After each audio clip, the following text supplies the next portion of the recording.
అంటే ఉగాది నాడు ఏం చేస్తాం మనం? పచ్చడి తింటాం. గమనించండి, ఉగాది నాడు పచ్చళ్ళు ఏముంటాయి? తీపి, కారం, ఉప్పు, పులుపు, చేదు, వగరు.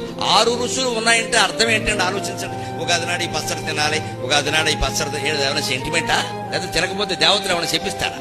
పైగా ఉగాది పచ్చడి మీరు గమనించండి, దాని పచ్చడిని ఎందుకంటారో నాకు తెలియదు. అన్నంలో కలుపుకోరండి ఎవడో. అన్నంలో కలుపుకోకుండా పచ్చడి ఏంటండి? అదే మాట. గోంగూర పచ్చడి కలుపుకోవా?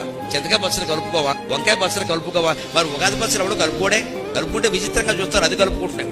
మరి కలుపుకోనప్పుడు పచ్చడి అలా. అదే ఆలోచించాలి. పరిశోధన అంటే అదే. అక్కడ సంస్కృతి బయటపడుతుంది. కలుపుకుంటామా అంటే పచ్చడి కాదు. పచ్చడి అంటారు, కలుపుకోవడానికి వీల్లేదు. పోనీ ప్రసాదం అంటే కళ్ళకద్దుకొని తినడానికి వీళ్ళ. ఉగాది నాడు ఎవడో కళ్ళకద్దుకోడు, మామూలుగా తింటాడు. ఎందుకంటే ఉగాదికి దేవుడు లేడు. ఏ దేవుడి గుళ్ళోకైనా మీరు వెళ్ళొచ్చు. ఉగాదికి ప్రత్యేకంగా దేవుడు లేడు. శ్రీరామనవమికి దేవుడు వేరే, శివరాత్రికి దేవుడు వేరే, కృష్ణాష్టమికి దేవుడు వేరే, రథసప్తమికి దేవుడు వేరే. ఉగాదికి దేవుడు లేడండి. కాలమే దేవుడు. దేవుడే లేని పండుగ ప్రసాదం కాదు, పచ్చడి కాదు. ఆ దేవుడో తెలియదా? ఖచ్చితంగా తింటావా? దీని ఉద్దేశం ఏమిటండి? ఆ 6 రుచులు తీపి, కారం, ఉప్పు, పులుపు, చేదు, వగరు నువ్వు రోజు తినే భోజనాల్లో ఉండేలా చూసుకో. ఆరోగ్యం బాగుండాలంటే షడ్రసోపేత భోజనం.